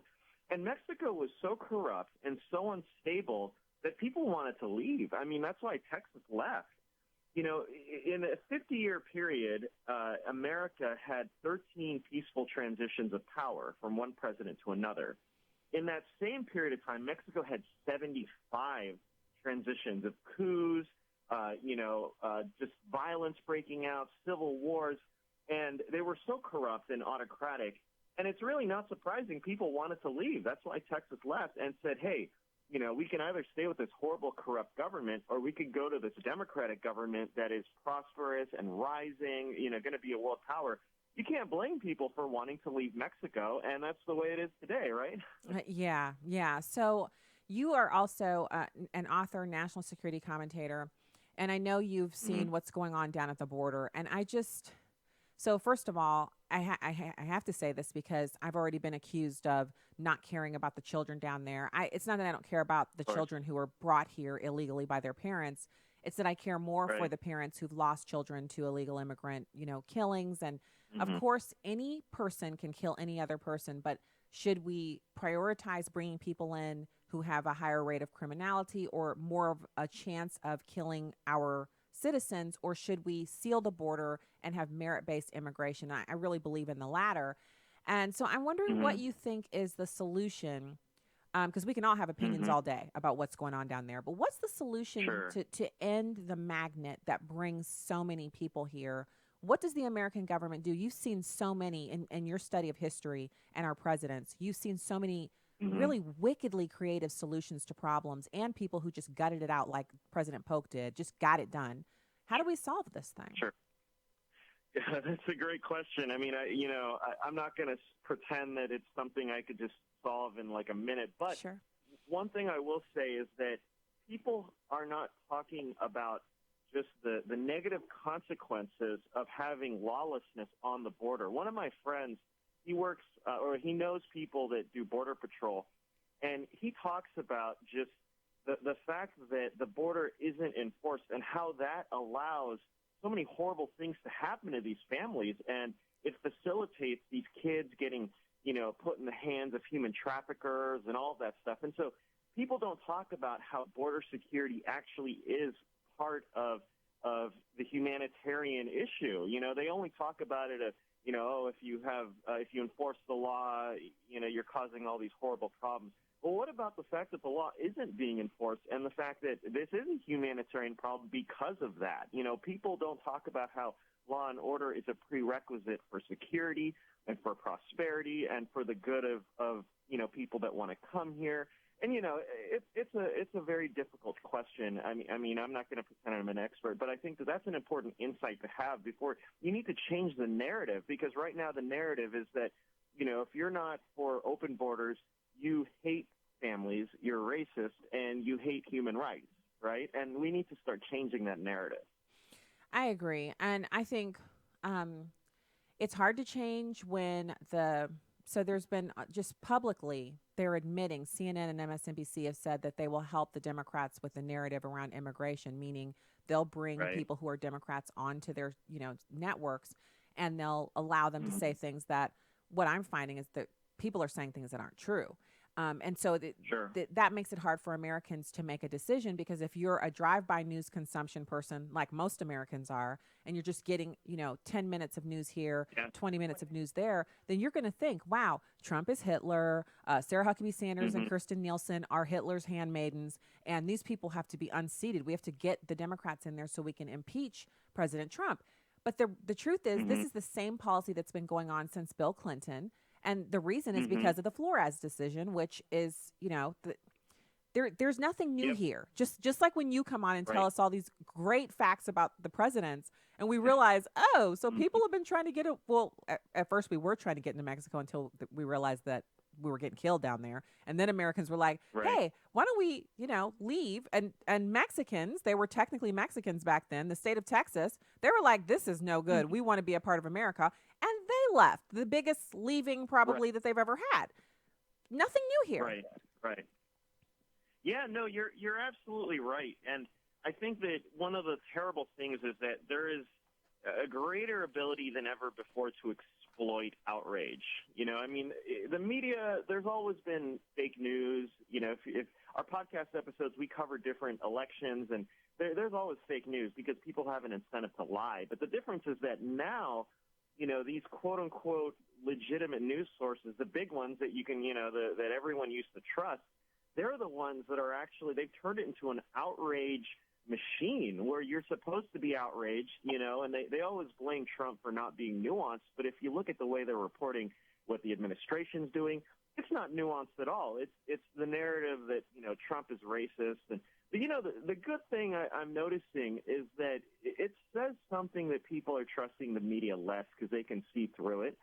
And, they're showing polls that Trump's poll numbers are about as good as Reagan's and Obama's were at this point in their presidencies, of course, both of them being two-term presidents.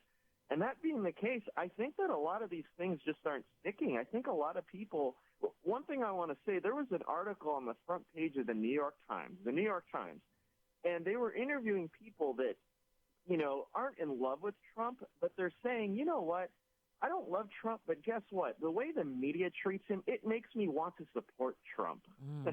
And that gives me faith that there are people that they don't just digest the news, they start to see through it. They start to see through the agenda. And I think the American people are a lot more sophisticated than I think a lot of these media folks are, or they think they are. And I very, very well put. I have to say, Richard, when I look at the reaction, so there's that silent group of Americans who they're not even really drive-by media people. They might read all of their news, they go online and get it or what have you. And they're not the kind of people who would typically support Donald Trump, not because of the, right now. I'm talking about from the beginning when he announced his presidency, because he was a reality television person and, for, in their opinion, not serious for political things. But then there becomes that kind of underdog thing. I mean, it's proven all over the world. It happens in elementary school. The one who is the bully ends up being the one everyone hates because the victim, people rally around the victim. And so what happens is you might see Trump as a very unsympathetic character. You may not like the way he speaks, or you might find him too rough or coarse. But then you see the way he's treated in the media. That most recent cover of Time magazine, was it? The red cover? Oh, my gosh. So they literally photoshopped him into a scene that he was never there. So, and the little girl was never separated from her mom. So in that instance, the part of you that believes in justice and truth is going to immediately feel more sympathetic towards him. And it's almost like, as horrible as the lies are, Richard, you almost wish for more of them, because it's second-term Trump almost guaranteed if they keep this up. It's amazing how detrimental it is to their cause. It's true, and I think that, we've talked about how out of touch, liberals are, but I think that the Democratic Party just doesn't seem constitutionally able to not bring identity politics into things.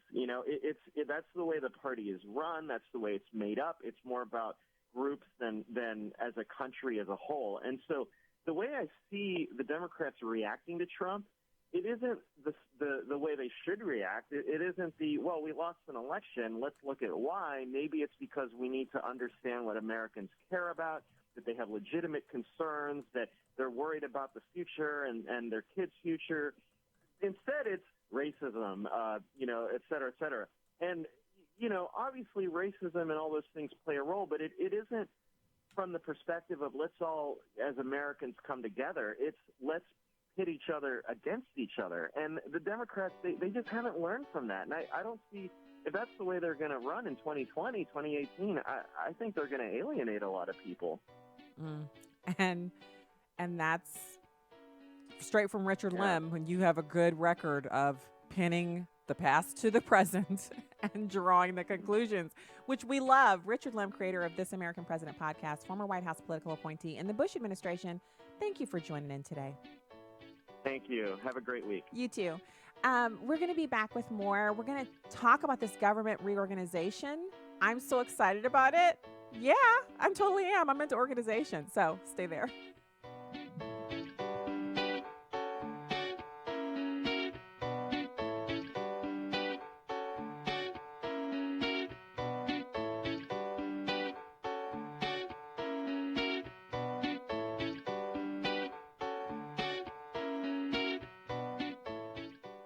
Why does AFA keep harping on the dangers of the Netflix show 13 Reasons Why?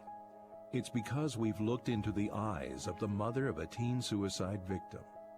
Patrice Bright was mom to a normal, happy 14-year-old cheerleader dealing with the challenges any teenager faces. But her outlook on life was apparently darkened after she binge-watched season 1 of 13 Reasons Why. Anna Bright chose to deal with her temporary teen problems with the permanent act of suicide. Several other teens and young adults have made the same choice after watching this show, which glorifies suicide. The American Family Association and others have pointed out the dangers of the program to Netflix. But, apparently motivated by money, Netflix has just released season 2. Our hope is to save teen lives by getting Netflix to pull the series before another tragedy occurs. You can learn more and sign the 13 Reasons Why petition at afa.net.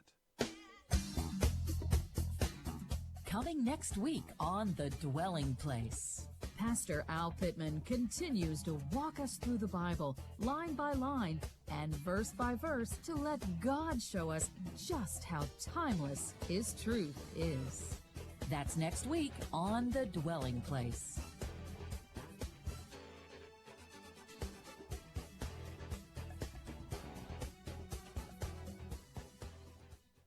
Physicians keep learning after medical school in order to better save lives. Shouldn't Christian leaders keep learning to better save souls? Hi, I'm Dr. John Nyhoff, president of Wesley Biblical Seminary in Jackson, Mississippi, and online around the world. Are you a Christian leader who thinks it's important to keep learning? WBS online weekend and evening classes allow graduate students to become better equipped to make disciples in a constantly changing world. For more information, visit wbs.edu. This is Just a Minute with Stacey Washington. Since the latest school shooter in Texas didn't use the boogeyman of choice, the AR-15, gun grabbers are using another tactic, fear-mongering. But are American public schools more dangerous? Bureau of Justice Statistics data show that American schools are safer than ever. Since the peak of violence in 1993, when there were 200 assaults per 1,000 students, violent acts have dropped dramatically across all tracked categories. So why lie about it? Because focusing on the frequent but still rare incidences of school shootings can be used to motivate voters. Only cultural change can actually save lives. 2 Timothy 1:7 says, "For the Spirit God gave us does not make us timid, it's power, love, and self-discipline." Pray over your kids and plug into their schools. It's time to put God back into education, not fear. I'm Stacey Washington. Find out more at staceyontheright.com. This is Stacey on the Right on Urban Family Talk. One of the things we learned was that it has been almost 100 years since anybody really reorganized the government at this type of scale. It's been since FDR and his New Deal, where he changed the way the government worked, and we haven't changed it very much since then, which means we're almost 20% into the 21st century, but we're still dealing with a government that is from the early 20th century. This leads, Mr. President, to some bizarre results. In fact, the stories, you don't know where to start. Right now, because of the Byzantine nature of the way that we regulate in this country, if you have a cheese pizza, you make a cheese pizza, that is governed by the United States Department of Agriculture. No, it's the other way around. I always get these backwards. If you make a cheese pizza, it's governed by the Food and Drug Administration. If you put a pepperoni on it, that's governed by the USDA. If you have a chicken, it's governed by the USDA. If that chicken lays an egg, it's governed by the FDA. But if you break the egg and make it into an omelet, that is now covered again by the USDA. If you have an open-faced roast beef sandwich, that's one or the other. But you put the bread on top of it, it's the other one. A hot dog, the hot dog meat is governed by one. You put it in a bun, it's governed by another. One of my favorites, if you have a saltwater fish, you have a salmon, and it's in the ocean, it's governed by the Department of Commerce. Once it swims upriver, it's governed by the Department of Interior, and to get there, it has to go up a fish ladder governed by the U.S. Army Corps of Engineers. This is stupid. Yeah, it is. And that was Mick Mulvaney talking about reorganizing the government. Now, this what he describes there, it's done so well, and he's painting a picture for you of what it's like to run a business. And you might be thinking, oh, it's not that bad. Isn't it? Every bit of cost that goes into a business owner determining which governmental agency he has to deal with when he puts a piece of bread on top of a sandwich or leaves it open face for roast beef, or if the eggs that he's growing the chickens are having the eggs, that's 2 agencies. If he also runs a restaurant on the property, you add in 7 or 8 more agencies. And on it goes. And so the people who deal with the paperwork, the bureaucratic mess, the web of crazy, the people who deal with that then move that cost into the cost of what you pay for the eggs or the open-faced roast beef sandwich, et cetera, et cetera. And so you might be thinking, well, I pay $7 for that sandwich, but you could be paying $5. Or I don't really, I don't see the cost being so great. I'm really happy for you, but the costs are outstanding. They're ridiculous. And any time that we as Americans can have someone in government who's willing to actually say, look, there's money that can be saved here. Less governmental bureaucracy doesn't mean that things aren't still regulated or that they're not still made safe. What it means is that the things that matter the most are the ones that are focused on by the government, and only one agency focuses on it. Instead of having multiple agencies, having all of them having their fingers in the pie and doing a bad job, you have one agency working on it and doing the best job that they possibly can do. Lower costs for consumers, lower costs for business owners, and in the end, you get the same regulation that you need. Because the misnomer is that conservatives believe in smaller government and we don't want regulation. We don't want clean air and water, et cetera, et cetera. Nothing could be further from the truth. What we do want is for it to be done in a way that's efficient. And businesses don't do that. Businesses, you go to any Fortune 500 company, any Fortune 100 company, and you're going to find that not only is it only one area that handles a specific task, but in that area, there's one person who's ultimately responsible for being sure that it gets done right. There aren't 8 or 9 people who are each partially responsible for it. There's one person who they're the ones who get called on the carpet if it's not done. Now, they have teams of managers, teams of people who report to those managers, and then individuals on special teams who are contractors and things like that, and they get specific tasks done. But in the end, one person is responsible. In a government bureaucracy where a number of different agencies are responsible for something, that means there's no one who's really responsible for it who can be taken to task or held accountable if it's not done right. We've seen that happen over and over again. We don't want that anymore. So this is not just important work. It's something that the president promised to do on the campaign trail.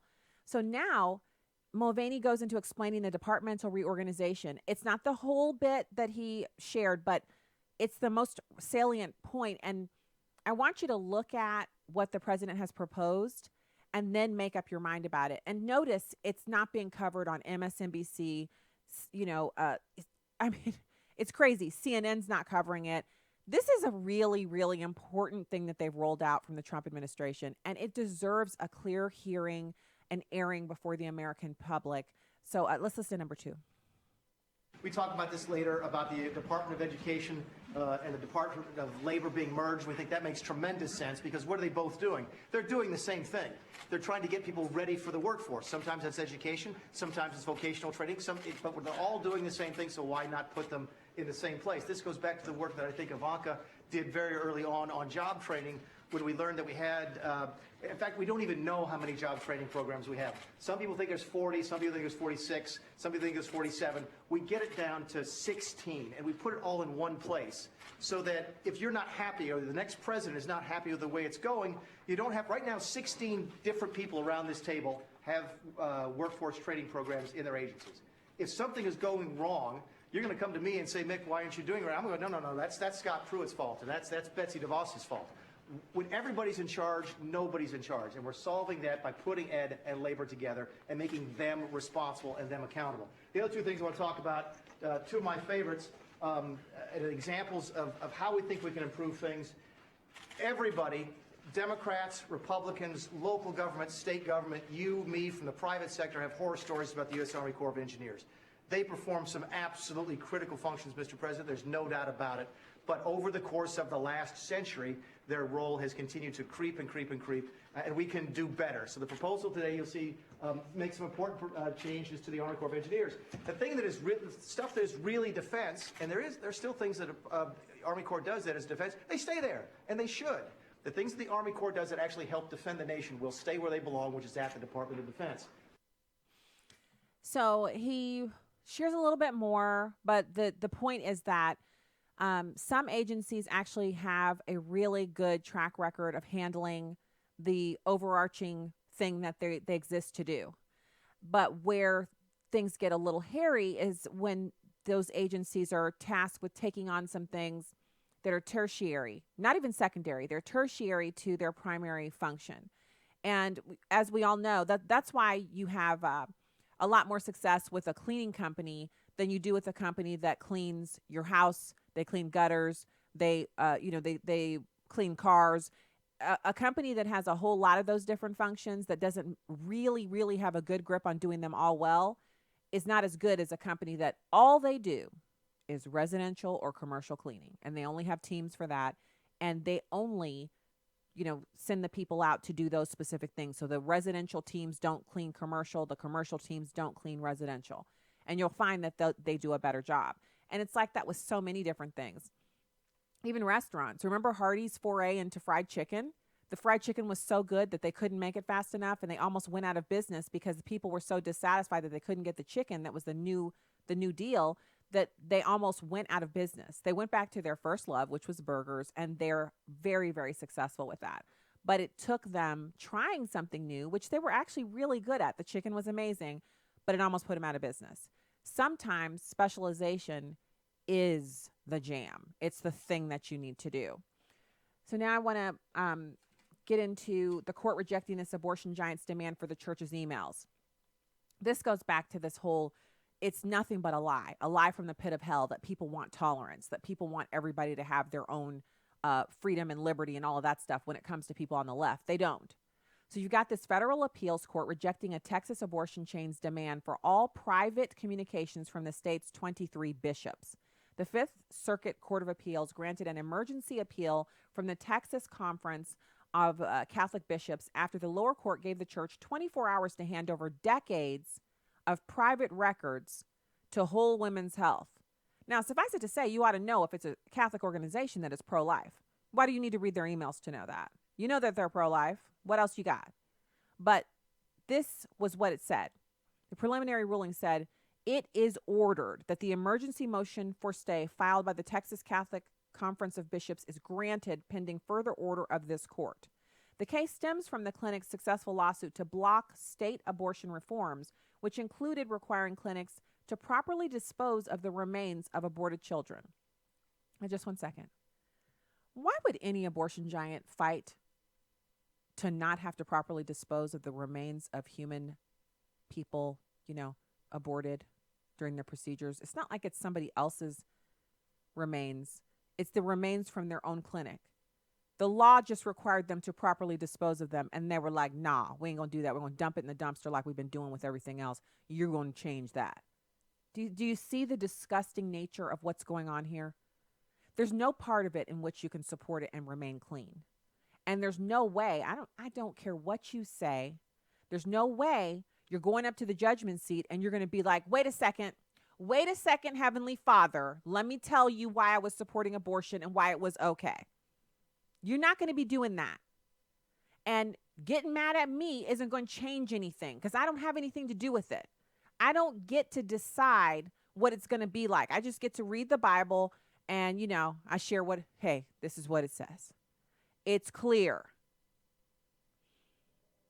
So Whole Women's Health took the case all the way to the Supreme Court where the justices ruled 5-4, y'all, that the law infringed on abortion rights. So forcing clinics to properly dispose of human remains infringes on a woman's right to an abortion. This is the kind of crazy we're working with right here. So the Whole Women's Health is now suing the state of Texas and sought the church communications because Catholic cemeteries arranged free burials for aborted babies following the implementation of Texas's reforms. Now, here's why this is important. If people have aborted babies, women have had abortions, and the clinic refuses to dispose of the aborted babies in a humane fashion, they just dump them in the dumpster, and Catholic priests and people who are Catholic come to the abortion facility and take the remains out of the dumpsters and put the remains into coffins and, embalm them, put them in coffins, and give them proper burials and have those burials on Catholic property where other people can drive by and notice how many more every day or every week or every month when they have these ceremonies. Look how many more of those tiny crosses are there than there were last month. I was just, you're at lunch at work. I was just driving by, Holy Mother of such and so, or, Parish 26 or whatever it's called. I was just driving by and I noticed that their cemetery, it used to just have, a couple hundred headstones. Now it looks like there's a whole new plot that's been opened up and it's full of tiny little crosses, tiny little headstones. You know what's going on there? Isn't that your parish? Oh yeah, we're burying the remains of aborted babies from the Whole Women's Health Clinic. Can you imagine how many women would have second thoughts about having abortions? How many women who are in the church there who, you've got the teen unwed pregnancy, something like that. They're going to have second thoughts because they don't want to see another headstone pop up. This is the impact of treating human beings that are unborn as the people that they are. Yes, I know it is much more convenient to say clump of cells, fetus. It's much more convenient to think of it as something that's not really ever going to be a person. But the science doesn't support that, and neither does the Word of God. And that's why Whole Women's Health had to fight this order all the way up to the Supreme Court, because it is imperative to their well-being as an abortion clinic that they not have the visual of Catholic churches across the state of Texas with tiny little tombstones and headstones popping up all over the place to demonstrate just how frequently they abort babies. We're talking about 900 black babies a day, roughly 1,500 abortions a day in this country. Imagine what that looks like if just the Catholic churches, not the evangelical churches, the Methodist churches, the Lutheran churches, or any of the non-denominational evangelical churches, which usually don't have cemeteries on their property, just the Catholic churches start putting those headstones up week after week, month after month. We're talking about 958,000 abortions a year. What do you think happens then? I'll tell you what happens. The clinics get a lot less business, and God is glorified by his people stepping out in faith and doing what's right. That's the show for today. It's been a pleasure to be with you. God bless, and we'll see you tomorrow.